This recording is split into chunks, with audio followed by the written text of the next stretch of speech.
സമാധാന ഉടമ്പടിയുടെ ഭാഗമായി റഷ്യ പിടിച്ചെടുത്ത യുക്രൈന്റെ പ്രദേശങ്ങൾ വിട്ടുകൊടുക്കേണ്ടി വരുമെന്ന് US president Donald Trump. Russian president Vladimir പുടിനുമായുള്ള വരാനിരിക്കുന്ന കൂടിക്കാഴ്ചയിൽ അത്തരമൊരു കരാറിനുള്ള സാധ്യത പരിശോധിക്കുമെന്നും ട്രംപ് വ്യക്തമാക്കി.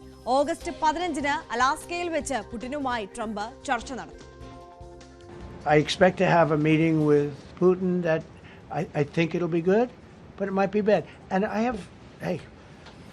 I'm here for one reason, to get rid of a war that somebody else started. Should have never happened. And if I could end it, great. Complex war, a lot of bad blood. But Zelensky's been there for 3.5 years. So if you put him in a room, now I will say this, ultimately I'm going to put the two of them in a room. I'll be there or I won't be there. And I think it'll get solved.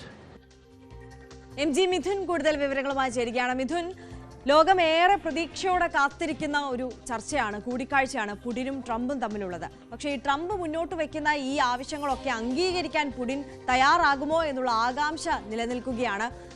എന്തൊക്കെയാണ് ലഭ്യമാകുന്ന സൂചനകൾ?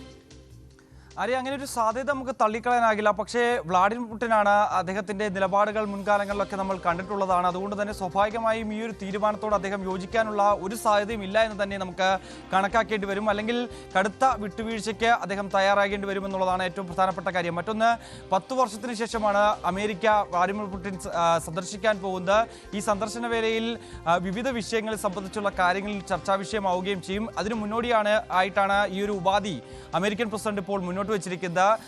ഈ യുക്രൈനിൽ നിന്ന് പിടിച്ചെടുത്തിട്ടുള്ള പല മേഖലയുണ്ട്. പ്രത്യേകിച്ച് Kyiv, പ്രധാനപ്പെട്ട നഗരമായിട്ടുള്ള കീവിൽ തന്നെ വിവിധ ഇടങ്ങളിൽ ഇപ്പോൾ റഷ്യയുടെ പക്കലാണ്. ഒപ്പം തന്നെ പടിഞ്ഞാറൻ പ്രവിശ്യയിൽ നിരവധി സ്ഥലങ്ങൾ റഷ്യ കയ്യേറിയിട്ടുണ്ടായിരുന്നു, അത് പിടിച്ചെടുക്കുകയും ചെയ്തിട്ടുണ്ടായിരുന്നു. അവിടെ റഷ്യയുടെ സൈന്യമാണ് ഇപ്പോഴും അവിടെ ആധിപത്യം പുലർത്തുകയും ചെയ്യുന്നത്. ആ മേഖലകളിലൊക്കെ തന്നെ തുടക്കത്തിൽ ഈ യുദ്ധത്തിന് 2022-ൽ ഈ യുദ്ധം ആരംഭിച്ച സമയത്ത് തന്നെ ഈ മേഖലയിലൊക്കെ തന്നെ വലിയ രീതിയിൽ ബോംബ് വർഷവും മിസൈൽ ആക്രമണവും ഒക്കെ നടത്തിക്കൊണ്ട് ആ മേഖല പിടിച്ചെടുക്കുകയും ചെയ്തതാണ്. അതുകൊണ്ട് തന്നെ കാലാകാലങ്ങളായിട്ടുള്ള ഈ ഒരു നടപടി അതിൽ നിന്ന് പിന്നോട്ട് പോകാൻ ഏതെങ്കിലും തരത്തിൽ റഷ്യ തയ്യാറാകുമെന്നാണ് നമുക്ക് ഈ കണ്ടറിയേണ്ടിയിരിക്കുന്നത്. അതോടൊപ്പം തന്നെ സെലൻസ്കി പ്രധാനമന്ത്രി നരേന്ദ്രമോദിയും ഒക്കെയായി കഴിഞ്ഞ ദിവസം ഫോണിൽ സംസാരിക്കുകയും ഒപ്പം തന്നെ ഈ എണ്ണ വാങ്ങുന്ന അടക്കമുള്ള തീരുമാനത്തിൽ നിന്ന് പിന്നോട്ട് പോകണമെന്നുള്ള ആവശ്യം ഉന്നയിക്കുകയും ചെയ്യുന്നു. പക്ഷേ ഒരു അനുഭാവപൂർണ്ണമായിട്ടുള്ളൊരു നടപടി ഇന്ത്യയുടെ ഭാഗത്തുനിന്ന് ഉണ്ടാകില്ല എന്നുള്ളതാണ് നേരത്തെ തന്നെ നിലപാടും നയവും ഇന്ത്യ വ്യക്തമാക്കിയതാണ്. ആ ഒരു തീരുമാനത്തിൽ നിന്ന് ഒരിക്കലും പിന്നോട്ട് പോകില്ല എന്നുള്ളൊരു